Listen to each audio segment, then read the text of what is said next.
I do remember being held down and they lifted my skirt and they did something. I just remember feeling pain, and I remember afterwards my mother comforting me.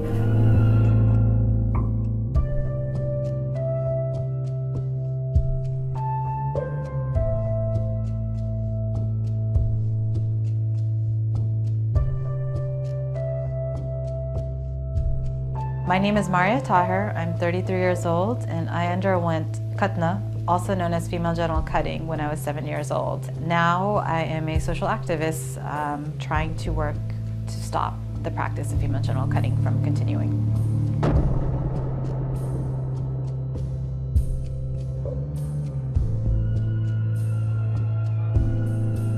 My family used to go to India every other year growing up, and I know I was in Mumbai.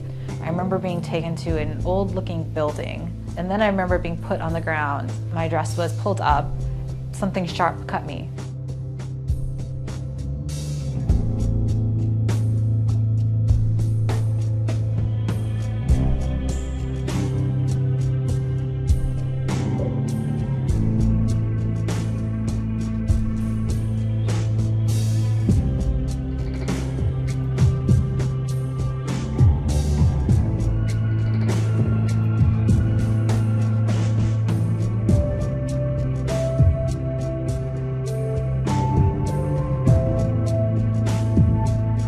It is a very difficult statistic to track because of the secret nature of female genital cutting, but there is so much more awareness that is happening.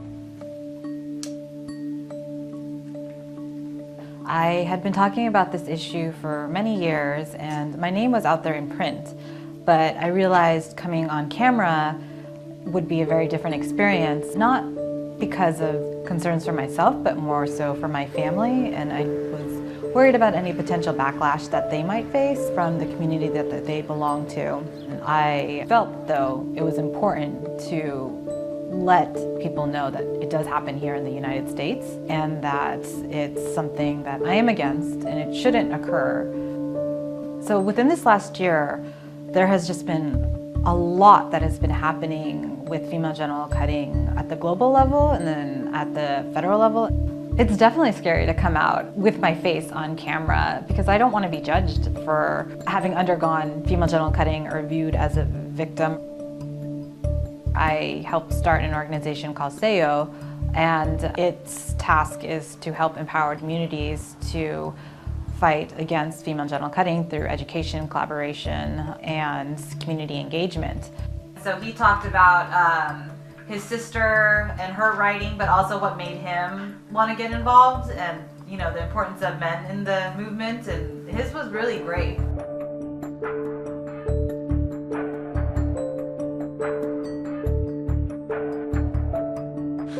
And the importance of having a state law, is that when something happens in the state and there's a crime that happens here, the state has the better ability to deal with it, to prosecute its residents, to deal with the health, safety, and welfare of its residents.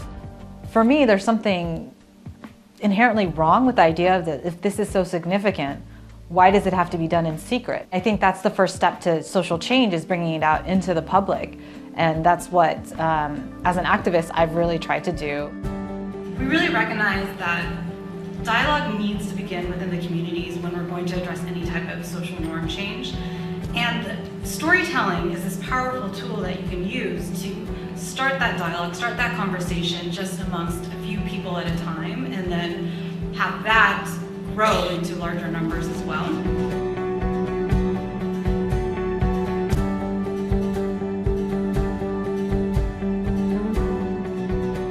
All of those activities are things that help break that silence, that barrier, because you're really acknowledging that this exists and this is something that we need to address and we need to change. When I find out that it's still happening now, it brings up a lot of different emotions. So obviously I wish I hadn't undergone it, but I think that because I did undergo it, I have this passion for gender violence issues that I'm able to be in a place where I can talk about it, where I can do research on it, where I have an insider's perspective, and I can be an activist in that way too. This is something that is viewed as child abuse, and it's something that is happening to a girl that doesn't have the capacity yet to consent to it or knows what's happening.